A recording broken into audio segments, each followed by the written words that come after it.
Dans ce journal, nous retrouvons maintenant notre correspondante chroniqueuse Marianne Jean-Didier. Bonjour Marianne. Bonjour Erika. Et aujourd'hui Marianne, vous faites le point sur la canicule en Charente, chaleur, alerte et responsabilité.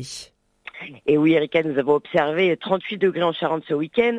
En alerte orange, le département suffoque sous une vague de chaleur étouffante. L'été, voyez-vous, n'avait pas officiellement commencé que déjà les températures explosaient.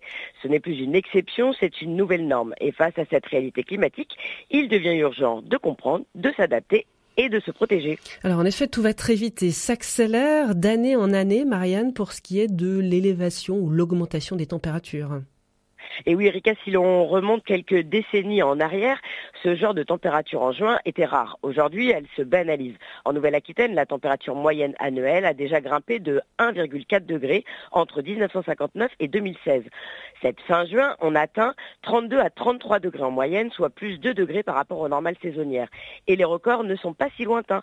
C'était 40,3 degrés à Cognac en 2019. Autrement dit, le thermomètre grimpe et il grimpe vite. Derrière ces chiffres, il y a la réalité. Volets fermés en pleine journée, rues désertes, organismes fatigués.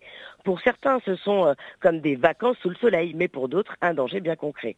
Les personnes âgées, isolées, malades ou les très jeunes enfants sont les plus à risque. Et chaque degré supplémentaire renforce les inégalités face à la chaleur. En tout cas, Marianne, face aux épisodes de chaleur et de canicule, donc, il est nécessaire de penser à prendre soin de soi et des autres. Et oui, Erika, il existe quelques conseils simples pour se prémunir de ces épisodes. Boire régulièrement, évidemment, éviter les sorties entre 11h et 21h, se rafraîchir, s'habiller léger. Ces gestes peuvent sembler anodins, mais ils sauvent. Et au-delà de soi, penser aux autres est vital.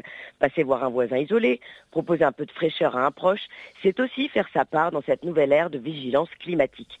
La canicule n'est plus un épisode isolé. Elle devient révélateur, celui de notre vulnérabilité face au climat, bien entendu, mais aussi de notre capacité à agir collectivement. Les gestes individuels comptent, mais ils doivent aller de pair avec des politiques publiques ambitieuses, comme adapter les villes, verdir les espaces, renforcer la prévention. Et surtout, tout faire pour limiter les émissions et contenir l'élévation des températures.